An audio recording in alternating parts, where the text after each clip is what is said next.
तो आइए आज हम लोग क्लास 10वीं में विज्ञान के अंतर्गत दूसरा चैप्टर जिसका नाम है अम्ल, क्षार एवं लवण, इस चैप्टर को शुरुआत करते हैं। देखिए, इस चैनल के माध्यम से आपको जो भी वीडियो उपलब्ध कराया जा रहा है वह टॉपिक्स बाय टॉपिक्स, हम एक भी टॉपिक को छोड़ नहीं रहे हैं। जैसे कि इससे पहले के वीडियो में हम बताए कि अम्ल क्या होते हैं, क्षार क्या होते हैं, अम्ल के भौतिक गुण क्या होते हैं, क्षार के भौतिक गुण क्या होते हैं, सूचक क्या है, सूचक कितने तरह के होते हैं, ये सारे टॉपिक्स के बारे में हमने आपको एक बेहतर तरीका से समझाने का प्रयास किए हैं। यदि आप लोग उस वीडियो को नहीं देखे हैं तो उस वीडियो का लिंक इसी वीडियो के डिस्क्रिप्शन बॉक्स में दे देता हूं, वहां से आप लोग चेक कर लीजिए और उस वीडियो को देखने के बाद ही इस वीडियो को देखिएगा तो यह चैप्टर आपको अम्ल, क्षार एवं लवण समझने में आपको काफी सहूलियत होगा। तो आइए इस वीडियो के अंदर हम लोग एक बेहतर तरीका से जानने का प्रयास करेंगे कि अम्ल के रासायनिक गुण क्या होते हैं।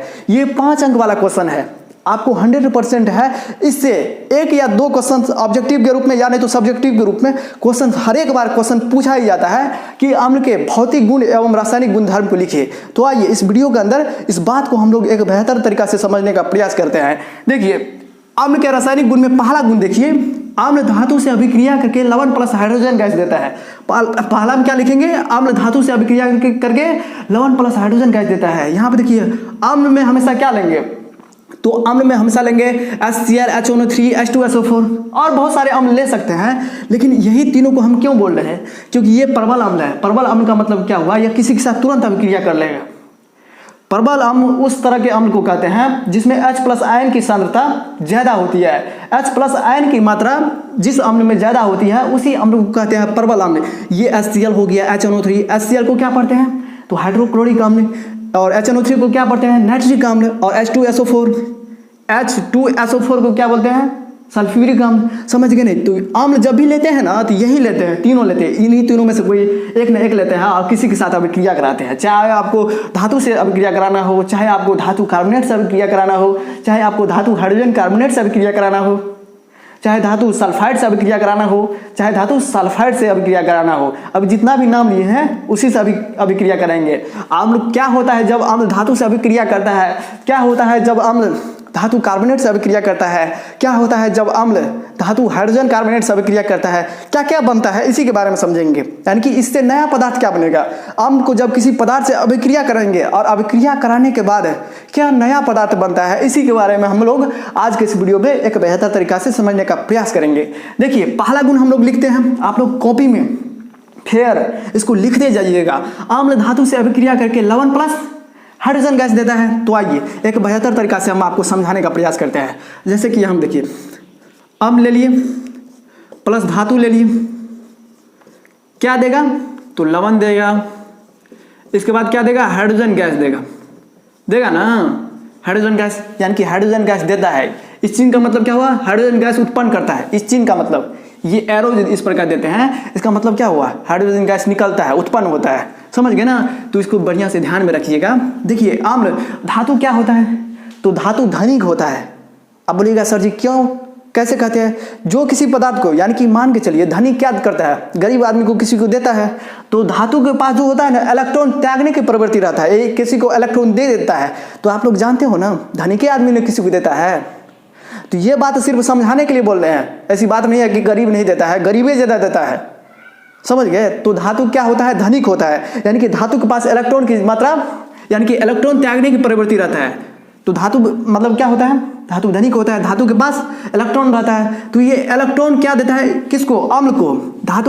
धातु देने की प्रवृत्ति में रखता है, तो धातु देगा, किसको देगा, अम्ल को देगा ना धातु, क्योंकि धातु में क्या होता है इलेक्ट्रॉन की मात्रा ज्यादा होती है, यानी कि इलेक्ट्रॉन त्यागने की प्रवृत्ति होता है, ज्यादा मतलब नहीं। इसका मतलब ये याद रखिए, धातु इलेक्ट्रॉन त्यागने की प्रवृत्ति रखता है। इलेक्ट्रॉन त्यागने की प्रवृत्ति का मतलब धातु धनिक होता है, किसी को दे देता है इलेक्ट्रॉन। तो मान के चलिए धातु क्या करेगा, यहाँ पे अम्ल को देगा, धातु अम्ल को इलेक्ट्रॉन देगा। तो इसी के बारे में कहा है कौन, अपने लुईस वैज्ञानिक ने। आपको इस वीडियो के अंदर हम यह भी बात आपको समझाने का प्रयास करेंगे कि अम्ल और क्षार के बारे में कौन कौन से वैज्ञानिकों ने क्या क्या कहा है, कौन से वैज्ञानिक ने क्या कहा, किस प्रकार के पदार्थ को कहा है, अम्ल क्या देता है, क्षार क्या देता है, कौन कौन से वैज्ञानिक। इस बात को भी हम इस उदाहरण के माध्यम से आपको समझाने का प्रयास कर रहे हैं। आप लोग बढ़िया तरीका से समझिए। धातु के पास क्या होता है, इलेक्ट्रॉन त्यागने की प्रवृत्ति रखता है, यानी कि इलेक्ट्रॉन किसी को देता है, यानी कि यहाँ पे धातु रखेंगे तो ये अम्ल को देगा। अम्ल को क्या देगा, इलेक्ट्रॉन देगा, क्योंकि इलेक्ट्रॉन ही त्याग करता है धातु। तो इसी वैज्ञानिक ने, यानी कि इसी के बारे में लुईस नामक वैज्ञानिक ने कहा था कि अम्ल वह पदार्थ होता है जो इलेक्ट्रॉन लेने की प्रवृत्ति रखता है, इलेक्ट्रॉन लेता है। यहाँ देखिए धातु से इलेक्ट्रॉन लेगा, समझ गए ना, यानी कि अम्ल क्या करेगा, धातु तो देता है, तो धातु देगा, यहाँ पे कौन है, अम्ले ना है, तो अम्ले ने लेगा। तो इसी के बारे में लुईस ने कहा था अम्ल वह पदार्थ होता है, अम्ल वह पदार्थ होता है, बढ़िया तरीका से समझिए, हम किसी भी बात को छोड़ेंगे नहीं। अम्ल वह पदार्थ होता है जो इलेक्ट्रॉन को ग्रहण करता है, इलेक्ट्रॉन को ग्रहण करता है। आप इसी बात से समझने का प्रयास कीजिए ना, धातु देगा किसी को, तो यहाँ पे अम्ले है, धातु इलेक्ट्रॉन किसी को देता है, त्यागने की प्रवृत्ति का मतलब क्या हुआ, त्याग देता है, कहता कि ले लो तुम हमसे धातु, तो यहाँ पे तो अम्ले ना है, तो अम्ले ने लेगा। तो इलेक्ट्रॉन ग्रहण का मतलब, करने का मतलब क्या हुआ, इलेक्ट्रॉन लेना। तो लुईस के अनुसार अम्ल वह पदार्थ होता है जो इलेक्ट्रॉन ग्रहण करता है। इसके बाद देखिए ब्रॉन्स्टेड लोडी ने क्या कहा था, ब्रॉन्स्टेड लॉडी, यानी कि हम क्या बात आपको समझाने का प्रयास कर रहे हैं, यह बात आपको समझाने का प्रयास कर रहे हैं कि अम्ल और क्षार के बारे में कौन कौन से वैज्ञानिकों ने क्या कहा। आपको पूछ देगा कि किसके अनुसार, ऑब्जेक्टिव में किसके अनुसार अम्ल जो है इलेक्ट्रॉन ग्रहण करने की प्रवृत्ति रखता है, किसके अनुसार अम्ल जो होता है इलेक्ट्रॉन को ग्रहण करता है, तो लुईस के अनुसार। ये बात आपको याद रहेगा तब ना, और याद रखने के साथ साथ उसको कंसेप्ट भी ना समझेंगे। यहाँ आप देख रहे हैं सर जी अब ये बताए, जो धातु है, धातु के पास क्या होता है, इलेक्ट्रॉन त्यागने की प्रवृत्ति रखता है, धातु इलेक्ट्रॉन त्यागता है, तो यहाँ पे अम्ले है, त्यागेगा तो यहाँ अम्ल लेगा, यानी कि इलेक्ट्रॉन लेने की प्रवृत्ति, इसी के बारे में लुईस ने बताया था। और ब्रॉन्स्टेड लॉडी ने कहा था, क्या कहा था, अम्ल वह है जो प्रोटॉन देने की क्षमता रखता है, क्षमता रखता है। इसको बढ़िया तरीके से याद रखिएगा, अम्ल वह पदार्थ है जो प्रोटॉन देने की क्षमता रखता है। किसने कहा था, तो ब्रॉन्स्टेड लॉडी ने। यह बात किसके आधार पर कहा था, यह भी बात हम आपको समझाएंगे। इसके बाद कहा था आरहेनियस ने कहा था, बबुआ बढ़िया से देखना, अब बढ़िया से समझने का भी प्रयास करना। आरहेनियस के अनुसार कहता है ये अम्ल जल में घुलकर क्या देगा, अम्ल जल में घुलकर H+ आयन देता है। इसको बढ़िया तरीका से लिख लीजिएगा, अभी तो बोर्ड के नीचे में आ गए ना, तो हम आपको बताने का प्रयास कर रहे हैं ना, उस तरीका से आप लोग लिख लीजिएगा। आरहेनियस ने कहा था कि अम्ल जल में घुलकर H+ आयन देता है। देखिए इस बात को हम एक बेहतर तरीका से समझाने का प्रयास करते हैं। यहाँ देखिए एक बीकर ले लिए, इस बीकर में क्या है, जल है, इसको आप मिलाइएगा ना अम्ल को, इसमें अम्ल डालिएगा तो ये H+ आयन देता है, यानी कि जैसे कि HCl को मिलाएंगे तो H+ क्लोरीन माइनस में टूट जाएगा ये, यानी कि HCl को, यानी तो किसी अभी अम्ल को मिलाइएगा ना जल में तो H+ आयन देगा, H+ में टूट जाता है वो, समझ गए। तो ये बात कहा था आरहेनियस ने। H+ का मतलब यहाँ देखिए, तो H+ का मतलब यहाँ पे क्या हुआ, H+ का मतलब यह हुआ कि ये प्रोटॉन क्या होता है, यहाँ देखिए तो इस बात को ब्रॉन्स्टेड लॉडी के अनुसार अम्ल वह पदार्थ होता है जो प्रोटॉन देने की क्षमता रखता है। इस बात को हम लोग याद कैसे रहेंगे, यहाँ देखिए H+ का मतलब क्या हुआ, प्रोटॉन क्या होता है, प्रोटॉन के बारे में समझिए। प्रोटॉन क्या होता है, धनावेशित कण होता है, धनावेशित का मतलब पॉजिटिव, और इसके बाद इलेक्ट्रॉन क्या होता है, ऋणावेशित कण होता है। तो H+ का मतलब आप लोग याद रखिएगा, अम्ल वह पदार्थ होता है जो प्रोटॉन देने की क्षमता रखता है, प्रोटॉन देता है, किसके अनुसार, तो ब्रॉन्स्टेड लॉडी के अनुसार से, समझ गए ना। तो सारे टॉपिक्स के बारे में हम लोग जब एक बेहतर तरीका से समझेंगे नहीं, तब तक बोर्ड में या किसी भी प्रकार के प्रतियोगी परीक्षाओं में, पॉलिटेक्निक, पैरामेडिकल, बहुत सारे स्टूडेंट जो है ना 10th का एग्जाम देकर पॉलिटेक्निक पैरामेडिकल का तैयारी करता है, तो पॉलिटेक्निक का पैरामेडिकल तैयारी करने की उतना आवश्यकता नहीं है। बोलिए कैसे, जब हमारा 10th स्ट्रॉन्ग है, 9th स्ट्रॉन्ग है, तो हम काहे के लिए जाएंगे, सब चीज़ तो यही सब पूछता है पॉलिटेक्निक पैरामेडिकल में, समझेंगे ना। तो इसलिए बढ़िया तरीका से समझिए, समझ गए। तो ब्रॉन्स्टेड लॉडी के अनुसार ब्रॉन्स्टेड लॉडी क्या कहता है, अम्ल वह पदार्थ है जो प्रोटॉन देने की क्षमता रखता है। H+ का मतलब क्या हुआ, प्रोटॉन धनावेशित कण होता है, प्रोटॉन प्लस चार्ज होता है ना प्रोटॉन पे, यहाँ देखिए H++ है। तो ब्रॉन्स्टेड लॉडी के अनुसार अम्ल वह पदार्थ होता है जो प्रोटॉन देने की क्षमता रखता है। लुईस के अनुसार अम्ल वह पदार्थ होता है जो इलेक्ट्रॉन ग्रहण की प्रवृत्ति रखता है, अम्ल वह पदार्थ होता है जो इलेक्ट्रॉन को ग्रहण करता है, किसके अनुसार, तो लुईस के अनुसार। आरहेनियस तो जान गए, अम्ल वह पदार्थ होता है जिसको जल में घुलाते हैं अम्ल को, तो वह H+ आयन देता है। समझ गए ना। तो ये सारी बातों को आप लोग समझ गए हैं। तो आइए आप जो है बहुत सारी बातों को हम लोग समझ गए। आइए अब हम लोग सीधा चलते हैं अम्ल के रासायनिक गुणधर्म पर। अम्ल के रासायनिक गुण को एक बेहतर तरीका से हम लोग समझने का प्रयास करते हैं, क्योंकि ये जो है काफ़ी महत्वपूर्ण है। आपके हर एक कंपटीशन में अम्ल क्षार लवण से क्वेश्चन पूछा ही जाता है। देखिए अम्ल धातु से अभिक्रिया करके क्या देता है, लवण प्लस हाइड्रोजन गैस। तो यहाँ देखिए HCl ले लिए प्लस सोडियम ले लिए। सोडियम क्या है, धातु। यहाँ देखिए ये इस साइड लेंगे, जो भी लेंगे अम्ल, इस साइड लेंगे क्या, धातु। तो क्या देगा, लवण देगा प्लस हाइड्रोजन गैस देगा। इसके बाद देखिए तो क्या होगा, NaCl प्लस हाइड्रोजन गैस। देखिए एक बात को आप लोग हम जो बताने का अभी प्रयास कर रहे हैं उसको एक बेहतरीन तरीका से आप लोग याद कर लीजिए। जब ये कहेगा ना अम्ल धातु से अभिक्रिया करके क्या देता है, तुरंत अपने मन से लिख देंगे हाइड्रोजन गैस। ये हाइड्रोजन गैस देगा ही तुरंत अपने मन से। अब फिर इसके बाद देखेंगे कौन, यहाँ देखिए हाइड्रोजन का तो उपयोग हो गया, तो Cl और NaCl बच गया ना, Cl और Na बच गया ना, इन दोनों को मिला लेंगे, तुरंत हाइड्रोजन को यहाँ पे लिख देंगे अपने मन से। क्योंकि हम जानते हैं अधिकांश सारे अम्ल लगभग में बुझे ना, सारे अम्ल धातु से अभिक्रिया करेगा ना तो हाइड्रोजन गैस देगा ही। समझ गए, मैक्सिमम जो है अम्ल होता है धातु से अभिक्रिया करने के बाद हाइड्रोजन गैस देता ही है। तो हाइड्रोजन गैस अपने मन से तुरंत लिख देंगे। उसके बाद लेते हैं देखिए H2SO4 ले लिए प्लस Mg ले लेते हैं। तो क्या करेंगे, H2SO4 को Mg से साथ अभिक्रिया कराते हैं तो क्या देगा, MgSO4 प्लस यहाँ देखिए हाइड्रोजन गैस। हाइड्रोजन गैस तो अपने लिखेंगे ही, समझ गए। इसके बाद देखिए ले लेते हैं H2SO4 ले लिए प्लस जिंक ले लिए, इसको अभिक्रिया करा देते हैं तो जिंक सल्फेट बन जाएगा प्लस हाइड्रोजन गैस। अपने मन से पहले ये लिख देंगे हाइड्रोजन गैस, समझ गए। तो यहाँ देखिए ना, ये भी तो कहने का प्रयास करता है अम्ल धातु से पहला गुण देखिए, अम्ल के रासायनिक गुण में पहला देखिए, अम्ल धातु से अभिक्रिया करके लवण प्लस हाइड्रोजन गैस देता है। हाइड्रोजन गैस दे रहा है, इसका मतलब अम्ल धातु से अभिक्रिया करके हाइड्रोजन गैस देता है। और ये भी तो बात बताने का प्रयास किया है क्या, आर्यनस ने अम्ल जल में घुलकर H+ आयन देता है। इसका मतलब अम्ल के पास कोई H+ आयन है तब ना हाइड्रोजन देता है। इसका मतलब अम्ल जल में घुलकर H+ आयन देता है, तब ना धातु से अभिक्रिया करा रहे हैं अम्ल के साथ, तो यहाँ पे H यानी कि हाइड्रोजन देता है, हाइड्रोजन गैस दे रहा है यहाँ पे, देखिए ना। इसका मतलब अम्ल में क्या है, H+ आयन है, H+ आयन है। इसकी पुष्टि इसी के माध्यम से होता है। देखिए अम्ल धातु से अभिक्रिया करके दिया ना हाइड्रोजन गैस, इसका मतलब अम्ल में क्या है, हाइड्रोजन गैस है। समझ गए। इस बात को भी आप लोग यहाँ से समझने का प्रयास कीजिए और एक माइंड में एक बेहतरीन तरीका से कंसेप्ट को याद रखिएगा, समझ गए। ठीक उसी तरह देखिए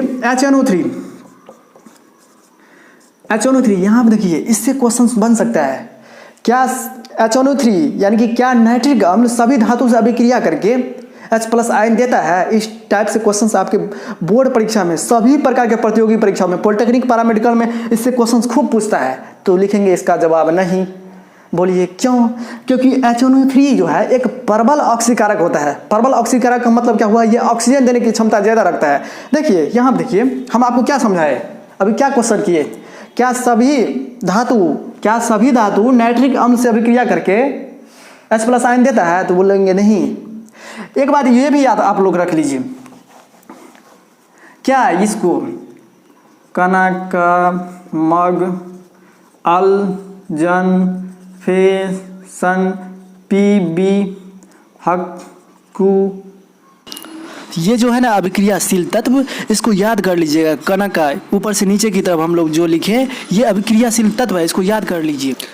ये जो है अभिक्रियाशील तत्व, ये अभिक्रियाशील तत्व आपको धातु में धातु चैप्टर में मिलेगा। आप लोग वहाँ से इसको बढ़िया तरीका से याद रखिएगा। क्या याद करेंगे, कनका यानी कि कनका मतलब हुआ potassium, sodium, calcium, magnesium, aluminium, zinc, लोहा, इसके बाद टीन हो गया, इसके बाद लेड हो गया, लेड को ही कहते हैं सीसा। इसके बाद हाइड्रोजन हो गया। हाइड्रोजन के ऊपर का सभी धातु अगर अम्ल से अभिक्रिया करेगा तो वह हाइड्रोजन गैस देगा। हाइड्रोजन से ऊपर का सभी धातु अम्ल से अभिक्रिया करेगा ना तो लवण प्लस हाइड्रोजन गैस देगा। हाइड्रोजन से नीचे वाला नहीं, हाइड्रोजन से नीचे वाला को अभिक्रिया नहीं कराएंगे। यहाँ देखें हाइड्रोजन से ऊपरी वाला ना हम लिए हैं, देखिए जिंक लिए हैं, मैग्नीशियम लिए हैं, हाइड्रोजन से ऊपरी वाला। इसके बाद सोडियम लिए हैं, तो हाइड्रोजन से ऊपरी वाला को हम अभिक्रिया कराते हैं अम्ल के साथ। ये सब क्या है, धातु है। अब इसी को कहते हैं अभिक्रियाशील तत्व। अभिक्रियाशील तत्व का मतलब क्या हुआ, तत्वों की क्रियाशीलता को, कौन सा तत्व ज़्यादा क्रियाशील है, कौन सा कम क्रियाशील है, क्रियाशील का मतलब क्या हुआ, किसी के साथ तुरंत किस तरह से अभिक्रिया करता है। कोई ऐसा धातु होता है जो किसी के साथ तुरंत अभिक्रिया कर लेता है, तुरंत अभिक्रिया कर लेता है, उसको कहते हैं अधिक अभिक्रियाशील। जो मतलब कि कोई ऐसा धातु होता है जो किसी के साथ कम रूप में तुरंत अभिक्रिया नहीं करता है, उसको कहते हैं कम क्रियाशील धातु। तो इस टाइप से समझाने का प्रयास किए हैं कि पूछेगा कि अभिक्रियाशील तत्व किसको कहते हैं। तो धातुओं की क्रियाशीलता को आरोही या अवरोही क्रम में सजाने की प्रक्रिया को हम लोग कहते हैं, उसी को कहते हैं हम लोग सक्रियता श्रेणी। सक्रियता श्रेणी यानी तो अभिक्रियाशील तत्व, ये दोनों का बात ही एक ही मतलब होता है। यानी कि धातुओं की क्रियाशीलता को आरोही क्रम या अवरोही क्रम में सजाने की प्रक्रिया को कहते हैं अभिक्रियाशील तत्व यानी तो सक्रियता श्रेणी। ये भी आपकी बोर्ड परीक्षा में पूछता है कि सक्रियता श्रेणी किसको कहते हैं या अभिक्रियाशील तत्व किसको कहते हैं। इसको बढ़िया तरीका से आप लोग याद कर लीजिएगा। आपको मिलेगा ये धातु एवं अधातु चैप्टर में, इसके बारे में अभिक्रियाशील तत्व के बारे में यानी कि सक्रियता श्रेणी के बारे में वहाँ पर लिखा है चार्ट बना के, वहाँ से आप लोग देख लीजिएगा और एक बेहतरीन तरीका से वहाँ से आप लोग समझ लीजिएगा। यहाँ पर हम आपको क्या समझाने का प्रयास किए, हाइड्रोजन से ऊपर वाला सभी तत्व यानी कि सभी धातु अम्ल से अभिक्रिया करके हाइड्रोजन गैस देगा, हाइड्रोजन से ऊपरे वाला के साथ अभिक्रिया करेंगे। और साथ ही साथ इसमें आपको हमें एक बात और समझाने का प्रयास किए हैं कि सक्रियता श्रेणी और अभिक्रियाशील तत्व ये दोनों का मतलब एक ही है। चाहे अभिक्रियाशील तत्व के बारे में पूछे परीक्षा में यानी तो सक्रियता श्रेणी के बारे में पूछे, दोनों का डेफिनेशन एक ही देंगे, दोनों का परिभाषा एक ही देंगे। क्या देंगे, धातुओं की क्रियाशीलता को बढ़ते क्रम या घटते क्रम में, उसी को कहते हैं आरोही अवरोही, उसी को कहते हैं बढ़ते क्रम यानी कि घटते क्रम में सजाने की प्रक्रिया को कहते हैं अभिक्रियाशील तत्व या सक्रियता श्रेणी। समझ गया इसके बारे में। यहाँ देखिए इसके साथ यहाँ पे ये भी लिखे हैं ना, तो बढ़ते क्रम में लिखे हैं। यहाँ देखिए इधर से जाइएगा तो ये बढ़ रहे हैं, ऊपर से नीचे की ओर जा रहे हैं, तो क्या कर रहे हैं, बढ़ रहे हैं। यानी कि सबसे ऊपर का हो जाएगा सबसे अधिक क्रियाशील तत्व, उससे कम उससे कम उससे कम उससे कम उससे कम। यहाँ देखिए इधर से जाइएगा तो बढ़ते क्रम और इधर से जाइएगा तो घटते क्रम, यानी कि बढ़ते क्रम या घटते क्रम में सजाने की प्रक्रिया को कहते हैं सक्रियता श्रेणी। अब कितना बताए इसमें, देखिए नीचे से ऊपर की जाएंगे तो बढ़ेगा तत्व की क्रियाशीलता, नीचे से ऊपर की ओर जाएंगे तो क्या होगा, बढ़ेगा क्रियाशीलता, यानी कि उतना तेज किसी के साथ अभिक्रिया करेगा वो तत्व। जब ऊपर से नीचे को आएंगे तो घटेगा, ऊपर से नीचे को सबसे ऊपर होगा यानी कि पोटेशियम है तो पोटेशियम सबसे अधिक क्रियाशील, इसके बाद सोडियम, फिर इसके बाद कैल्शियम, इसके बाद मैग्नीशियम, इसके बाद एल्यूमिनियम और इसके बाद जिंक। इसको याद रखना जरूरी है, आप लोग याद कर लीजिएगा। समझ गए। तो अब आइए यहाँ पे क्वेश्चन क्या पूछ रहा था कि सभी धातु HNO3 से अभिक्रिया करके क्या H+ आयन देता है, तो लिखेंगे इसका जवाब नहीं। क्यों नहीं होता है, क्योंकि HNO3 एक प्रबल ऑक्सीकारक है। अब भाई ऑक्सीकारक का मतलब क्या हुआ, ऑक्सीकारक का मतलब होता है वह किसी को तुरंत ऑक्सीजन दे देता है। ये HNO3 जो है ना H+ तो देता है, लेकिन ये प्रबल ऑक्सीकारक होने के साथ ये क्या देता है, ऑक्सीजन भी दे देता है। तो ये जो है H2O के रूप में बन जाता है। यहाँ देखिए हाइड्रोजन ऑक्सीजन से अभिक्रिया करता है तो जल देता है ना, तो H+ आयन के रूप में नहीं रहता है।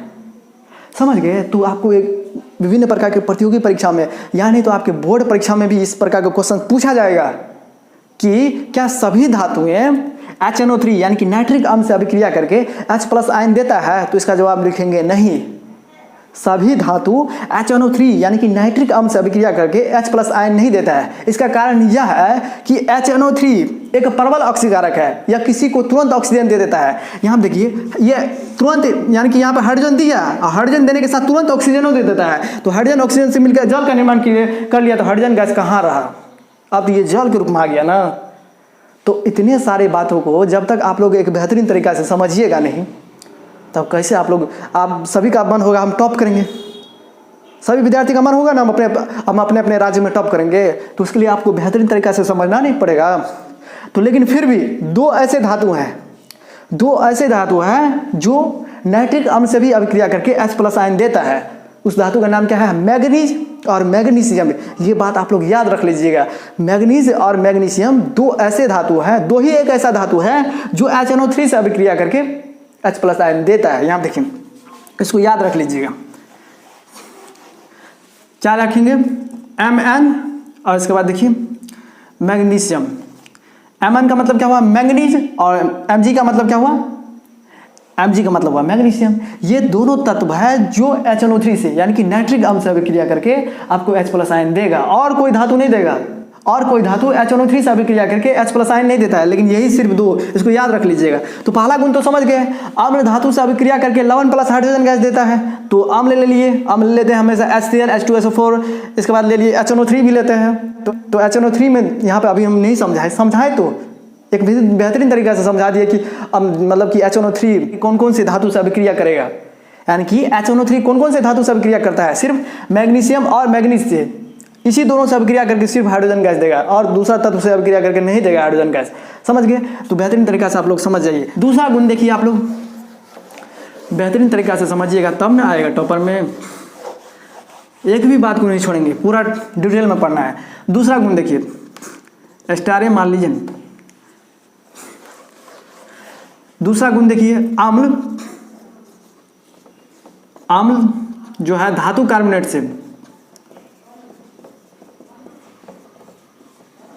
आम्ल धातु कार्बोनेट से अभिक्रिया करके क्या देता है, लवण देता है प्लस कार्बन डाइऑक्साइड गैस देता है। इसके बाद क्या देता है, जल देता है। जल का मतलब H2O। देखिए इस तरह से लिखना है। दूसरा नंबर लिख के लिखेंगे, आम्ल धातु कार्बोनेट से अभिक्रिया करके, पहले भाषा में लिखेंगे तब इसके बाद ये नीचे में लिखेंगे। आम्ल धातु कार्बोनेट से अभिक्रिया करके लवण plus carbon dioxide gas plus जल देता है। देखिए आम्ल में ले लेते हैं क्या, HCl ले लिए, और जो है धातु कार्बोनेट में क्या ले लेते हैं, सोडियम कार्बोनेट Na2CO3। आपको फॉर्मूला याद रखना पड़ेगा, धातु कार्बोनेट Na2CO3। इसके बाद देखिए आम्ल धातु कार्बोनेट से अभिक्रिया करेंगे तो ये तुरंत लिख लेंगे अपने मन से, पहले CO2 लिख लेंगे। जिस प्रकार वहाँ पे आम्ल धातु से अभिक्रिया करता है तो हाइड्रोजन गैस दे देता है, तो वहाँ पर सबसे पहले हाइड्रोजन गैस लिख लेते हैं। तो यहाँ पे क्या लिखेंगे, CO2, यहाँ पे प्लस है, CO2 प्लस ये देगा ही, CO2 गैस है, आप लोग लिख लीजिएगा ना। इसके बाद ये जल देगा ही। इसके बाद देख रहे हैं कौन कौन सा तत्व, यहाँ देखिए हाइड्रोजन का उपयोग हो गया, कार्बन का उपयोग हो गया, तो बच गया क्या, NaCl। तो NaCl को एक जगह मिला देते हैं, NaCl हो गया ना, समझा। आम्ल धातु कार्बोनेट से अभिक्रिया करके लवण प्लस कार्बन डाइऑक्साइड प्लस जल देता है। लेकिन आपके ऑब्जेक्टिव में किस तरह से पूछेगा, आम्ल धातु कार्बोनेट से अभिक्रिया करके कौन सा गैस देता है, तो कार्बन डाइऑक्साइड गैस देता है। यही बात को आपको ध्यान में रखना है, तभी क्वेश्चन बनेगा वहाँ पे ऑब्जेक्टिव के रूप में, क्योंकि इससे जो है 2 या 3 ऑब्जेक्टिव हर एक बार आपके पॉलिटेक्निक, पैरामेडिकल सब एग्जाम में पूछता ही है, क्योंकि ये चैप्टर काफ़ी महत्वपूर्ण है। समझ गए ना। देखिए दूसरा ले लेते हैं, क्या लेंगे, H2SO4 ले लिए। तो इसके बाद देखिए ले लेते हैं मैग्नीशियम कार्बोनेट। तो मैग्नीशियम कार्बोनेट ले लिए, तो यहाँ देखिए तुरंत पहले लिख लेंगे CO2 बनेगा ही, CO2 गैस बनेगा ही, इसके बाद जल भी बनेगा। इसके बाद देखिए क्या बच जाता है, MgSO4 बच जाता है, तो MgSO4 मैग्नीशियम सल्फेट। इसके साथ देखिए H2SO4 से अभिक्रिया करा देते हैं, किससे, तो जिंक से, जिंक कार्बोनेट से। तो क्या बनेगा, पहले CO2 लिख देते हैं प्लस H2O लिख देंगे, इसके बाद जिंक सल्फेट लिख देते हैं। समझे किस तरह से बनाना है, तो ये आप लोग लिख दीजिएगा, आम्ल धातु कार्बोनेट से अभिक्रिया करके लवण प्लस जल प्लस जो है कार्बन डाइऑक्साइड गैस देता है। तब इसके ये तो भाषा में लिखेंगे सबसे पहले, फिर इसके बाद ये लिख देंगे, इसके बाद 2 एग्जाम्पल सेट कर देंगे, आपको 5 अंक आ जाएगा। तो इस तरह से लिखिएगा एक बेहतर तरीका से, समझ गए। और कौन सा क्या क्या गैस देता है, यहाँ देखिए आम्ल धातु कार्बोनेट से अभिक्रिया करके कार्बन डाइऑक्साइड गैस देता है, कौन सा गैस देता है, ये आपके ऑब्जेक्टिव के लिए काफ़ी महत्वपूर्ण है। समझ गए। महत्वपूर्ण का मतलब समझ जाइएगा, सर जी महत्वपूर्ण के बारे में बोल रहे हैं, इसका मतलब ये परीक्षा में पूछेगा। समझ गए ना। दूसरा एग्जाम्पल यानी कि दूसरा गुण। तो इसी तरह तीसरा देखिए, तीसरा आम्ल जब धातु हाइड्रोजन कार्बोनेट से अभिक्रिया करेगा, धातु हाइड्रोजन कार्बोनेट। देखिए तीसरा हम क्या लिखेंगे, तीसरा हम लिखेंगे आम्ल धातु हाइड्रोजन कार्बोनेट। यहाँ पे देखिए हाइड्रोजन कार्बोनेट, आम्ल धातु हाइड्रोजन कार्बोनेट से अभिक्रिया करके लवण प्लस कार्बन डाइऑक्साइड प्लस जल ही देता है। जिस प्रकार आम्ल धातु से अभिक्रिया किया, यानी कि धातु कार्बोनेट से अभिक्रिया किया तो लवण प्लस कार्बन डाइऑक्साइड प्लस जल दिया था, ठीक उसी तरह ये भी देता है, धातु हाइड्रोजन कार्बोनेट से भी देता है, आम्ल जो है अभिक्रिया करता है तो लवण प्लस कार्बन डाइऑक्साइड प्लस जल। तो यहाँ देखिए, तो आम्ल ले लेते हैं क्या, HCl ले लेते हैं।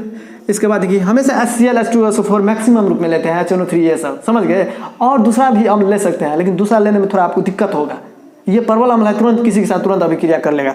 देखिए HCl हो गया। इसके बाद लेते हैं सोडियम हाइड्रोजन कार्बोनेट, NaHCO3। देखिए यहाँ पे क्या हुआ, अम्ल ले लिए और सोडियम हाइड्रोजन कार्बोनेट, सोडियम है, हाइड्रोजन है, कार्बोनेट है, कार्बोनेट का मतलब CO3, कार्बोनेट का मतलब CO3। यहाँ देखिए आम्ल धातु हाइड्रोजन, धातु है ना, सोडियम धातु है, हाइड्रोजन कार्बोनेट, आम्ल धातु हाइड्रोजन कार्बोनेट से अभिक्रिया करके क्या देगा, यहीं पे देखिए तो क्या देगा, CO2 तो देगा ही प्लस जल भी देगा, इसका मतलब कार्बन डाइऑक्साइड गैस दे रहा है। इसके बाद NaCl को मिला दिए, समझ गए। तो इस तरह से आप लोग देखिएगा।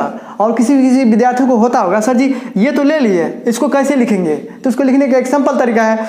आम्ल देख रहे हैं, धातु हाइड्रोजन कार्बोनेट देख रहे हैं, तो आम्ल धातु हाइड्रोजन कार्बोनेट देता है, यानी कि अभिक्रिया करता है तो देता है कार्बन डाइऑक्साइड प्लस जल, तुरंत अपने मन से उतार देंगे। अब फिर इसके बाद देखेंगे कौन कौन सा नहीं मिला है। NaCl यहाँ पे नहीं है तो NaCl को मिला दिए।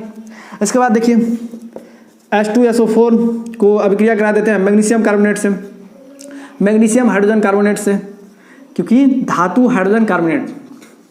तो देखिए बन जाएगा क्या, MgSO4 का सॉल्ट।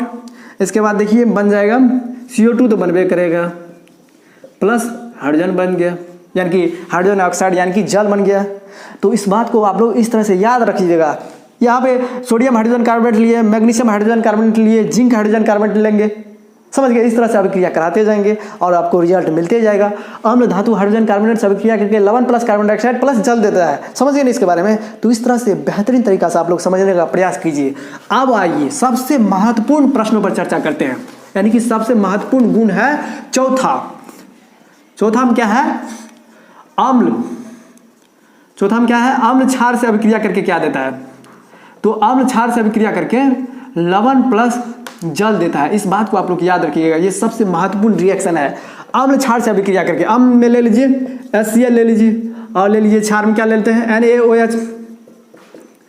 अम्ल में क्या ले लीजिए HCl ले लीजिए, और क्षार में NaOH। क्षार को कैसे पहचानेंगे, जिसके अंत में धातु को हाइड्रोक्साइड, यहाँ पे जिसके अंत में OH लगा रहे हैं ना तो आप लोग समझ जाइएगा, जिसके अंत में OH का हल 2 लगा रहे हैं ना तो आप लोग समझ जाइएगा ये सब क्या है, क्षार है, समझ गए ना।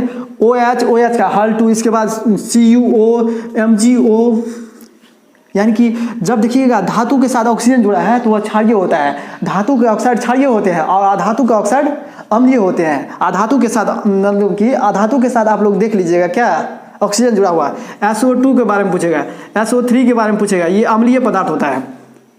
सल्फर क्या है, अधातु। अधातु के साथ ऑक्सीजन जुड़ा रहेगा ना तो अधातु के ऑक्साइड अम्लीय होते हैं। ये आपके प्रतियोगी परीक्षाओं में और आपके बोर्ड परीक्षा में बार बार पूछा है कि अधातु के ऑक्साइड क्या होते हैं, धातु के ऑक्साइड क्या होते हैं। तो अधातु के ऑक्साइड अम्लीय होते हैं और धातु के ऑक्साइड क्षारीय होते हैं। फिलहाल अभी आप लोग यहाँ पे याद रखिए कि क्षार को कैसे पहचानेंगे, OH का हल 2 लगा रहे, यानी तो OH सीधे लगा रहे, हम लोग समझ जाएंगे वो क्षार है, समझ गए। और धातु के साथ ऑक्सीजन जुड़ा रहे तो ऊपर भी समझ लेंगे वो क्षार है, समझ गए ना। तो हम आपको इसके बारे में बताएंगे, पहले इसको समझ लीजिए ना। HCl यानी कि अम्ल क्षार से अभिक्रिया करके लवण प्लस जल देगा। तो यहाँ पे दिमाग लगाने वाला क्या है, जल तुरंत ही उतार देते। जल का फॉर्मूला क्या होता है H2O, इसके बाद NaCl को मिला दिए, समझ गए। ठीक उसी तरह ले लीजिए, क्या ले लेंगे, जो ले लेते हैं हम H2SO4 ले लिए। इसके बाद देखिए मैग्नीशियम हाइड्रोक्साइड ले लेते हैं, MgOH का हल 2, तो क्या देगा, H2O तो देगा ही, देगा ना, जल देगा ना। जब भी अम्ल क्षार से अभिक्रिया करेगा तो जल देबे करेगा, लवण प्लस जल देबे करेगा। इसके बाद देखते हैं MgSO4, समझे ना। इस तरह से आप लोगों को एक बेहतरीन तरीके से समझना है। देखिए इससे क्वेश्चन क्या पूछता है, जब आम को क्षार से मिलाते हैं तो क्या होता है, जब आम और क्षार को एक दूसरे के साथ मिला देते हैं तो क्या होता है, ना अम्ल का गुण रहता है उसमें, अब ना तो क्षार का गुण रहता है।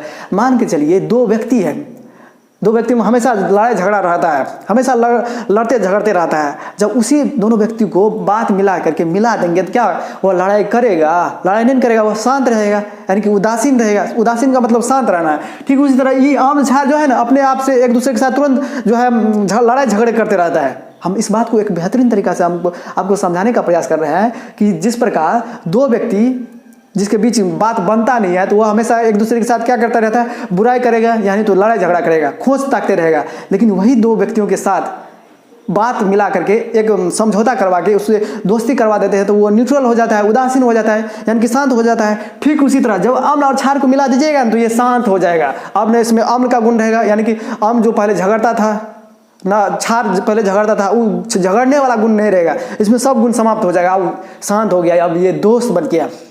तो इसी दोस्त बनने की क्रिया को कहते हैं उदासीनीकरण अभिक्रिया। ये आपके बोर्ड परीक्षा में कई बार पूछा है कि उदासीनीकरण अभिक्रिया किस तरह की अभिक्रिया को कहते हैं।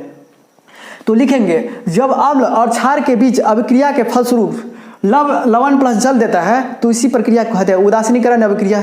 इस अभिक्रिया में अब जो है इस अभिक्रिया में न तो अम्ल का गुण रहा अब न ही क्षार का गुण रहा है। जब अम्ल एवं क्षार एक दूसरे के साथ अभिक्रिया करने के बाद लवण प्लस जल देता है। इसी अभिक्रिया को उदासीनीकरण अभिक्रिया कहते हैं। अब इस पदार्थ में ना तो अम्ल का गुण रहा इस विलयन में, यानी कि जिसके साथ अभिक्रिया करे उसमें ना तो अम्ल का गुण रहा ना तो क्षार का गुण रहा, यानी कि अम्ल तथा क्षार के प्रभाव को नष्ट कर सकते हैं। कैसे? अम्ल तथा क्षार को प्रभाव को नष्ट कर सकते हैं, अम्ल क्षार को दोनों को मिला करके। अम्ल क्षार के प्रभाव का मतलब अब अम्ल ना ही अम्ल का गुण रहे ना ही क्षार का गुण रहे, कैसे हम प्राप्त कर सकते हैं उस तरह का विलयन? तो उस तरह के विलयन को प्राप्त करने के लिए अम्ल क्षार को मिलाना पड़ेगा। इतना डेप्थ से पढ़िएगा तब ना, जब अम्ल क्षार को मिला देंगे ना तो उसमें अम्ल का न गुण रहेगा ना ही क्षार का गुण रहेगा। अब शांत हो गया, समझ गए? तो बेहतरीन तरीका से आप लोग समझिए। तो आप लोग याद रखिएगा, अम्ल क्षार से अभिक्रिया करके लवण प्लस जल देता है। यहाँ पे देखिए एक बात ब्रोस्टेन लोडी ने समझाया था। तो ब्रोस्टेन लोडी क्या समझाया था? अम्ल वह पदार्थ है जो प्रोटॉन देने की क्षमता रखता है। यहाँ पे देखिए प्रोटॉन किसी को देगा, यहाँ पे देखिए HCl है, NOH है। HCl यानी कि HCl तो ये क्या है? अम्ल है, ये भी अम्ल है। तो ये जो अम्ल है ये अम्ल क्या करेगा? प्रोटॉन देने की क्षमता है। यहाँ देखिए H मिल जाता है, यहाँ देखिए H जो है हाइड्रोजन जो है ऑक्सीजन के साथ मिल जाता है। यहाँ देखिए H तो गायब हो जाता है ना। यहाँ देखिए इसमें जो था SO4 में हाइड्रोजन है, अब SO4 में हाइड्रोजन नहीं ना है तो हाइड्रोजन मिल गया ना उसके साथ, यानी कि हाइड्रोजन किसी को दे दिया, यानी कि H+ आयन। ब्रोस्टन लोडी के अनुसार क्या कहता है अम्ल? ब्रोस्टन लोडी ने क्या कहा था अम्ल के बारे में? अम्ल वह पदार्थ है जो किसी दूसरे पदार्थ को प्रोटॉन देने की क्षमता रखता है, यानी अम्ल में प्रोटॉन देने की क्षमता रहता है। यहाँ देखिए अम्ल है तो ये यहाँ पे हाइड्रोजन देखिए। अब देखिए यहाँ पे Cl था ना, तो देखिए Cl के बगल में अब H नहीं ना है तो H गया कहाँ? यानी कि वह किसी पदार्थ को प्रोटॉन दे दिया, प्रोटॉन देने की क्षमता। अब इस बात को यहाँ से समझने का प्रयास कीजिए। देखिए H2SO4 है, तो ये बात हम आपको सिर्फ समझाने का प्रयास कर रहे हैं ताकि विद्यार्थी को याद रह जाए कि ब्रोस्टेन लोडी ने कहा था कि अम्ल वह पदार्थ है जो प्रोटॉन देने की क्षमता रखता है। लुईस ने कहा था अम्ल वह पदार्थ है जो इलेक्ट्रॉन ग्रहण करने की क्षमता रखता है। और आर्हेनियस ने कहा था अम्ल जल में घुलकर H+ आयन देता है। उसका विपरीत भी सोच सकते हैं। ब्रोस्टेन लोडी ने कहा था अम्ल प्रोटॉन देने की क्षमता रखता है, तो क्षार के बारे में क्या कहा होगा? अम्ल के बारे में कहा प्रोटॉन देने की क्षमता रखता है, तो क्षार के बारे में कहा कि प्रोटॉन लेने की क्षमता रखता है। कौन? क्षार वह पदार्थ है जो प्रोटॉन लेने की क्षमता रखता है। क्षार वह पदार्थ है जो इलेक्ट्रॉन त्यागने की प्रवृत्ति रखता है, इलेक्ट्रॉन देने की प्रवृत्ति रखता है। अम्ल के बारे में लुईस ने क्या कहा था? अम्ल के बारे में कहा कि अम्ल वह पदार्थ है जो इलेक्ट्रॉन ग्रहण करने की प्रवृत्ति रखता है, इलेक्ट्रॉन को ग्रहण करता है। उसी के बारे में जैसे उसका विपरीत सोच लेंगे, क्षार वह पदार्थ है जो इलेक्ट्रॉन देने की प्रवृत्ति रखता है। अम्ल लेता है, क्षार क्या करेगा? देगा। ये बात किसने कहा था? तो लुईस ने कहा था।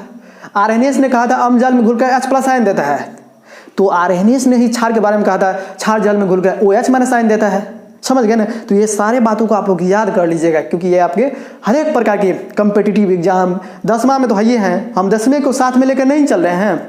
एक बार अम्ल क्षार लवण चैप्टर पढ़े हैं तो जिंदगी में वह चैप्टर कभी दोबारा नहीं पढ़ना पड़े, इस तरह से पढ़ना है आपको। समझ गए? ठीक, उसी तरह देखिए चौथा गुण तो आप लोग समझ गए। इसके बाद देखिए जो है धातु के ऑक्साइड, धातु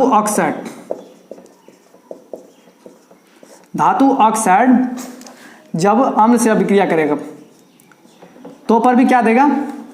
धातु का ऑक्साइड अम्ल से अभिक्रिया करेगा तो लवण प्लस जल देगा। समझ गए? धातु का ऑक्साइड ले लीजिए, जिंक का ऑक्साइड ले लीजिए, मैग्नीशियम का ऑक्साइड ले लीजिए, बहुत सारा है। तो मान लीजिए धातु का ऑक्साइड में जिंक का ऑक्साइड ले लेते हैं, अम्ल लेते हैं H2SO4 ले लिए, तो H2SO4 लेंगे तो क्या जल तो बनवे करेगा H2O। जल का फॉर्मूला क्या होता है? H2O। इसके बाद देखिए MgSO4 बन जाएगा। इसके बाद देखिए यहाँ पर भी H2SO4 ले लेते हैं। इसके बाद देखिए तो क्या बन जाएगा? तो मैग्नीशियम सल्फेट बन जाएगा। यहाँ देखिए जिंक का सल्फेट बनेगा ना। यहाँ देखिए जिंक ऑक्साइड प्लस जो है सल्फ्यूरिक अम्ल से अभिक्रिया कर रहा है, तो यहाँ देखिए जिंक सल्फेट बनेगा। जिंक सल्फेट, इसको बढ़िया तरीका से गलती हो गई यहाँ पे मिसप्रिंट, इसके लिए हम सॉरी करते हैं। तो यहाँ देखिए जिंक ऑक्साइड जब सल्फ्यूरिक अम्ल से अभिक्रिया करेगा तो जिंक सल्फेट देगा, इसके बाद जल देगा। इसके बाद देखिए मैग्नीशियम सल्फेट ये देगा MgSO4। इसके बाद दे दिया क्या देगा? इसके बाद जल तो देवे करेगा। ये बात को आप लोग याद रख लीजिएगा कि धातु के ऑक्साइड जब अम्ल से अभिक्रिया करता है तो लवण प्लस जल देता है। इसके बाद फिर ये लिखेंगे, पहले तो भाषा में रूप में लिखेंगे कि धातु के ऑक्साइड अम्ल से अभिक्रिया करने के बाद लवण प्लस जल देता है। फिर इसके बाद ये लिखेंगे, फिर इसके बाद 2 एग्जाम्पल सेट कर देंगे, 5 अंक आपको आ जाएगा। और बहुत सारे मतलब कि ऑक्साइड ले सकते हैं, जिंक ऑक्साइड, मैग्नीशियम का ऑक्साइड, इसके बाद कॉपर का ऑक्साइड ले लेंगे CuO। अभिक्रिया करा देंगे किसके साथ? अभिक्रिया करा देंगे HCl के साथ। तो देखिए बन जाएगा, क्या बन जाएगा, CuCl2 प्लस जल तो देगा ही। समझ गए ना। तो बहुत सारे तत्व को ले सकते हैं, बहुत सारे धातु का ऑक्साइड ले सकते हैं। समझ गए। धातु का ऑक्साइड अम्ल से अभिक्रिया करके क्या देगा, लवण प्लस जल देगा। तो इस तरह से आप लोग को याद रखना है। ये नहीं जो हम बता रहे हैं इतना मेहनत से चिकर रहे हैं, आप लोग याद नहीं रखिएगा, सब सपना चूर हो जाएगा। इसके बाद देखिए धातु सल्फाइड। धातु सल्फाइड, धातु सल्फाइड जब अम्ल से अभिक्रिया करेगा तो क्या देगा, हाइड्रोजन सल्फाइड H2S गैस देगा। इसके बाद देगा सॉल्ट। सॉल्ट मतलब लवण देगा। सॉल्ट हुआ इंग्लिश शब्द, सॉल्ट का हिंदी हुआ लवण। धातु सल्फाइड जब अम्ल से अभिक्रिया करेगा तो धातु सल्फाइड का मतलब धातु के साथ सल्फर जोड़ेंगे, जैसे कि जिंक सल्फाइड हो गया, कैल्शियम सल्फाइड हो गया, सोडियम सल्फाइड हो गया। यहाँ देखिए ये धातु है, धातु के साथ एस जुड़ा है ना, तो इसी को कहते हैं धातु, यानी कि धातु सल्फाइड। इसके साथ क्या करेंगे, हम अम्ल को ले लेते हैं। तो ले लेते हैं क्या, H2SO4 ले लिए। तो धातु सल्फाइड के साथ जब हम लोग क्या करेंगे, अम्ल का अभिक्रिया करेंगे तो क्या देगा, हाइड्रोजन सल्फाइड गैस देगा। इसके बाद लवण देगा। तो यहाँ पहले लिख लेते हैं हाइड्रोजन सल्फाइड, ये देबे करेगा। इसके बाद लवण क्या देगा, तो जिंक सल्फेट देगा। इसके बाद देखिए कैल्शियम सल्फाइड, जिसको भी H2SO4 से अभिक्रिया करा देते हैं। तो देखिए ये हाइड्रोजन सल्फाइड अपने मन से पहले उतार देंगे। इसके बाद क्या देगा, कैल्शियम सल्फेट। समझ गए ना। तो इस तरह से आप लोग को, जैसे कि सोडियम क्या है, सोडियम सल्फाइड है यानी कि धातु सल्फाइड, इसके बाद अभिक्रिया करा देते हैं HCl से। तो क्या देगा, ये आपको H2S तो देगा ही। ये बात कंफर्म याद कर लीजिए, जब धातु सल्फाइड अम्ल से अभिक्रिया करेगा तो हाइड्रोजन सल्फाइड देगा ही, इसके बाद लवण देगा। इसके बाद देखिए H2S दे दिया, इसके बाद क्या देते हैं, NaCl हो गया। तो इस तरह से आपको तैयारी करना है ताकि आपको एक भी अब मतलब कि अंक छूटे ना। आप लोग इस तरह से इतना लिख दीजिएगा तो 5 में 5 अंक देगा, ये बात तो कंफर्म है। तो बढ़िया तरीका से आप लोग बढ़िया मन से समझिएगा तब ना। समझ गए। इसके बाद देखिए इस वीडियो का जो है आखिरी और अंतिम प्रॉपर्टी, अम्ल का अंतिम गुण देखिए। तो आपका ये चैप्टर जो है ना समझने में आपको ऐसे ही चल जाएगा। देखिए अंतिम में क्या लिखें, अम्ल धातु सल्फाइड सल्फाइड से अभिक्रिया करेगा तो क्या देगा, तो देगा लवण देगा। लवण देगा प्लस SO2 देगा प्लस जल देगा। SO2 गैस रे, SO2 गैस देगा यहाँ पे, SO2 प्लस इसके बाद देगा जल। इस बात को आप लोग याद रखिए। SO2 यहाँ पे क्या है, गैस देगा, ऊपर वाला इस तरह से गैस लिख के ऐसे लिखेंगे यहाँ पे। समझ गए। इसके बाद देखिए धातु सल्फाइड, देखिए कार्बोनेट कहेगा तो CO3, कार्बोनेट कहेगा तो CO3। इसके बाद देखिए SO4 कहेगा तो क्या कहेंगे, सल्फेट। लेकिन सल्फाइड कहेगा तो SO3 का मतलब होता है सल्फाइड। धातु के साथ सल्फाइड जोड़ेंगे यानी कि SO3 जोड़ेंगे, तब उसको कहते हैं धातु सल्फाइड। इसको एक बेहतरीन तरीका से आप लोग समझिए, क्योंकि अंतिम गुण है अम्ल का। HCl ले लिए। इसके बाद ले लेते हैं धातु सल्फाइड, धातु ले लिए Na, सल्फाइड ले लेते हैं SO3। लेकिन यहाँ पे 2 देना जरूरी है। क्यों देते हैं, क्योंकि इसके पीछे संयोजकता होता है। संयोजकता के अनुसार से यहाँ देखिए सोडियम है, SO3 है, तो सोडियम का संयोजकता 1 होता है, सल्फेट का संयोजकता 2 होता है। इसके साथ 3 गुना कीजिए तो Na2SO3 हुआ ना। इस हिसाब से हम लोग करते हैं, हम आपको बताएंगे। आप लोग जब कमेंट कर दीजिएगा ना, सर जी इसके अनुसार से फार्मूला बनाने के लिए सिखा दीजिए, तो हम बता देंगे। यहाँ देखिए HCl प्लस Na2SO3 ये अभिक्रिया करे तो क्या देगा, SO2 तो देगा ही, जल भी देगा ही। इसके बाद ये NaCl दे देगा, NaCl। समझिए ना। तो इस तरह से आपको समझना है। इसके बाद देखिए H2SO4 मैग्नीशियम सल्फाइड, तो क्या हो जाएगा, H2SO4 के साथ ये SO2 तो देगा ही, जल भी देगा ही। इसके बाद देखिए MgSO4 देगा ही। समझ गए ना। तो इस तरह से आप लोग को लिखना है। पहला में क्या लिखे थे, अम्ल धातु से अभिक्रिया करके लवण प्लस हाइड्रोजन गैस देता है। दूसरा में क्या लिखेंगे, अम्ल धातु कार्बोनेट से अभिक्रिया करके लवण प्लस कार्बन डाइऑक्साइड प्लस जल देता है। तीसरा में क्या लिखेंगे, अम्ल धातु हाइड्रोजन कार्बोनेट से अभिक्रिया करके लवण प्लस जल प्लस कार्बन डाइऑक्साइड गैस देता है। चौथा में क्या लिखेंगे, अम्ल जो है क्षार से अभिक्रिया करके लवण प्लस जल देता है। पांचवा में क्या लिखेंगे, अम्ल धातु के ऑक्साइड से अभिक्रिया करके लवण प्लस आम्ल धातु के ऑक्साइड से अभिक्रिया करके लवण प्लस जल देता है। पांचवा में क्या लिखेंगे, पांचवा में यानी कि इस तरह से लिखेंगे जो नंबर हो, नंबर से हमको क्या मतलब है, हमको समझाने का मतलब है ना, समझाने से आपको मतलब है। इसके बाद लिखेंगे धातु सल्फाइड जब आम्ल से अभिक्रिया करता है तो हाइड्रोजन सल्फाइड गैस देता है, लवण देता है। इसके बाद अंतिम में लिखे आम्ल धातु सल्फाइड, सल्फाइड का मतलब SO3 लगल रहेगा। आम्ल धातु सल्फाइड से अभिक्रिया करके लवण plus sulphur dioxide gas plus जल देता है। तो समझ गए ना इतने सारे बातों को। तो चलिए फिर मिलेंगे नए वीडियो में, तब तक के लिए हमें विदा दीजिए। जय हिंद, जय भारत।